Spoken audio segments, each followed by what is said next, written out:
10 o'clock news. Fox 5 watching your health tonight. The USDA announcing raw or unpasteurized milk must now be tested for bird flu. Fox 5 Sharon Crowley joins us now. Sharon, so what's behind this new order? Well, Natasha and Steve, first you must know the risk to people from bird flu remains very low. Health officials say that if the milk that you drink is pasteurized, it's safe. The process, of course, of pasteurization kills the virus in milk. Still, the spread of bird flu among cattle is concerning enough for the feds to take notice. An outbreak of bird flu among cows, prompting federal officials to order widespread testing of the country's milk supply. The U.S. Department of Agriculture says raw or unpasteurized milk from dairy farms and processors there must be screened to monitor the spread of the virus. So this is going to be a new federal order to test raw, unpasteurized milk specifically. And the reason is because the pasteurization process actually kills most of the microbes in milk. Dr. Rabia Della Torre is a gastroenterologist at NYU Langone Health. She says federal health officials want to make sure the bird flu, which right now is spreading between animals, does not infect people. Although there have been no cases of avian flu being spread from raw milk at this time, theoretically there is a risk if you were to drink the milk from an infected cow. You could potentially contract it. Officials say the move to test milk is aimed at containing and ultimately, hopefully, eliminating the virus. Bird flu was detected for the first time in March in U.S. dairy cows. Since then, more than 700 herds have been confirmed to be infected in 15 states. What we're all afraid of in the entire medical community and in the entire infection control community is human-to-human transmission. Right? So we don't want this virus to be able to spread from human to human without exposure to sick animals, because that means that the virus has mutated and will allow transmission from human to human. Well, the CDC reports there have been 58 confirmed human cases of the bird flu in the U.S. this year. In all of those cases, people were infected after exposure to cattle. Steve? All right. Thanks, Sharon. Well, the clock's ticking for TikTok. The Federal Court of Appeals upholding a ruling that requires the sale or closing down of the app. TikTok is owned by ByteDance, which is ties to the Chinese government. The U.S. government offered persuasive evidence showing TikTok collects sensitive user data and poses a national security risk. TikTok argued the law is unconstitutional. The company has until January 19th to find a new domestic owner, but it does plan to appeal that ruling to the Supreme Court. A funeral service was held today to remember legendary St. John's basketball coach Lou Carnesecca. Family and former players packed the St. Thomas More Church on campus. The 99-year-old Hall of Famer died last weekend, just over a month before his 100th birthday. All right, let's check the forecast now. Super cold out there. Yeah, all the lights are up. It's definitely feeling festive out, Nick. That's for sure. Bitter cold. Wild. Festive enough that you got to put on those coat and those gloves and what have you. And cold night coming up.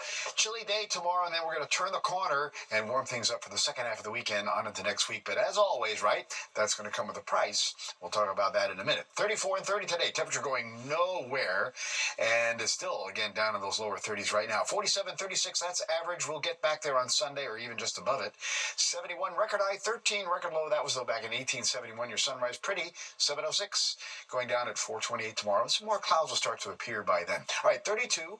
Again, some clouds are still out there now. Wind variable, mostly west-northwesterly. It's lightened up, though, considerably, but still a touch breezy at times. Humidity, dry, pressure, steady, strong there, 30.15. We're in the upper 20s, though, as you go from White Plains north into Dutchess County there and westward towards Scranton, down to Allentown, Trenton, and even the Jersey Shore. And then lower 30s just about everywhere else. But you saw, again, no one is above freezing. So it's a chilly night. Winds out of the west-northwest, and they're averaging about 10 miles per hour now. Gusts, again, have come down. But even with that bit of a west-northwest wind, look at all the wind chill numbers, right? Everybody's pretty much in the lower 20s in the wind chill department, and it'll stay that way for the night. Our highs today didn't get really anywhere, right? Look at this, 33, Poughkeepsie, Sussex, the same, mid-30s down to Belmar, across the island, up into Connecticut, over to Boston as well. But look at upstate New York, somebody's getting out of the 20s today. Albany, Binghamton, Buffalo, go down to State College, PA. They're only 28 today. High 30s, Philadelphia to Washington, D.C. or so. And then westward, you still saw temperatures at or below freezing. Pittsburgh, Cleveland, Chicago, right on down to Indianapolis.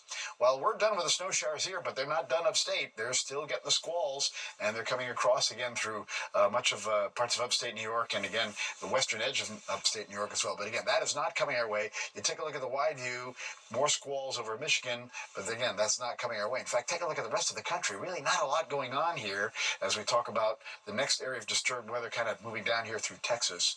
Eventually, that area will get its act together. That's going to be our problem as we head into early next week. But for now, that high pressure is going to block that. We're still on the chillier side of that high pressure, but eventually it slides off to the east. And when that happens, our wind shift to the south and west will occur, and the temperature will go up. But for tonight, it's a cold night, couple of clouds, 20s for everybody by morning. Tomorrow, sun will give us some clouds later on in the day. As we get into the evening time frame, particularly north of the city, there might be a couple snow showers. That's the leading edge of that milder air trying to return. That threat will last into early Sunday morning, and then we may start with some clouds on Sunday, but then we'll end up with a good amount of sunshine, and that's when temperatures may jump to near 50 degrees in a good part of the area, and even milder weather coming in early next week. All right, 28 tonight in town, so pretty cold. 19 to middle 20s or so, those northern western spots. Still a touch breezy at times with a couple of clouds. All right, tomorrow sunshine. Again, some clouds here and there. Still could get a little gusty breeze here and there, but not as bad as it's been. 38 the high tomorrow, and then we take the jump to the 40s to about 50 on Sunday with sun and clouds. Again, the sun more so late morning into the afternoon. Showers come in by Monday afternoon, 49. Still could be a couple of showers. That'll be mainly Tuesday afternoon, 54, but a steadier rain Tuesday night and all day Wednesday. Wednesday, we're up in the high 50s. Then we'll dry out. It gets a little windy Thursday. Sunshine returns, but only be in the low 40s into Friday and getting cold again at night. Steve and Natasha. All right, Nick, thank you. Well, the Soto signing sweepstakes reaching a fever pitch tonight. All right, what the experts are saying about Juan Soto's next move.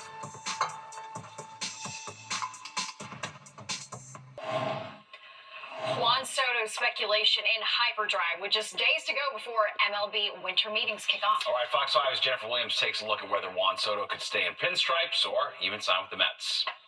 This will be pitch number 7. The count is still 1-2. Got a steal. Soto, a high fly ball to center. Thomas backing up. Thomas at the track. And Juan Soto!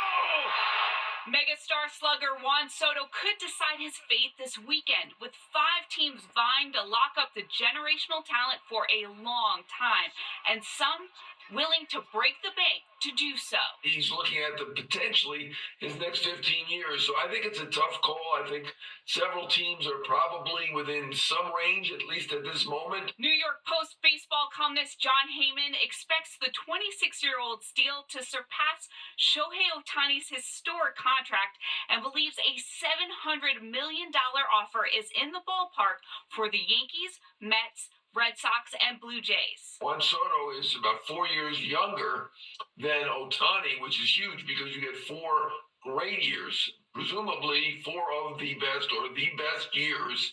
That's number 1. Number 2, as we look back on it with Ohtani, I don't think he was willing to go anywhere besides Southern California. 2-2 for Yamamoto.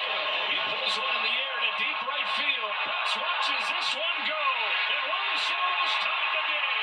Heyman adds, while we like to think New York is the center of the universe, Soto, who reached the World Series last season with the Yankees, is willing to go anywhere. As to which club has the current and financial edge, The ones with the probably greatest wherewithal to do that would be the Mets or the Blue Jays. The Yankees are a big revenue team too. money aside, it's hard to know if Yankees fans will see Soto back in pinstripes. In reality, he had 1 year in New York. He seemed to be very happy. He certainly loved the roll call. I know he loved the clubhouse. He likes Aaron Judge. He loves Aaron Judge. Loves having Judge bat behind him. I do believe that. Jennifer Williams, Fox 5 News. Wherever he winds up, he's getting paid. We know that for sure. Absolutely. All right, well, the New York Red Bulls looking to win their first ever MLS Cup. They play the Los Angeles Galaxy in the MLS final in Carson, California tomorrow. This will be the battle between 2 original franchises. The only other time the Red Bulls reached the finals was back in 2008. No one expected them to be in this position this season, having pulled off 3 major upsets on the road so far in the playoffs. So playing on the Galaxy's home field doesn't seem to bother these players. And we know we were going to go into their backyard, but it would have been special for it to be at Red Bull Arena for our fans, but that doesn't mean that it really changes what we need to do in the game. You know, we've been away basically every single round. For me, it doesn't really matter where it is. I mean, it's playoff football. You can watch tomorrow's championship game right here on Fox 5 at 4 p.m. Well, one of the newest residents of the Central Park Zoo is probably loving this cold weather. All right, get ready to meet this baby puffin with an equally adorable name, a pufflin. The Central Park Zoo has an adorable new resident. Say hello to their Atlantic puffin chick, which is also known as a puffling. When the seabird hatched back in August, he weighed just 2 ounces. Well, now he's up to more than 11 ounces. He just looks so soft. Yeah, so nice. cute. You learned a new word, puffling. Yeah. All right, that does it for us tonight. If you missed any part of the 10 o'clock news, you can always catch an encore on our free streaming app, Fox Local. Just scan the QR code that's on your screen and download the free Fox Local app on your phone. Have a great weekend.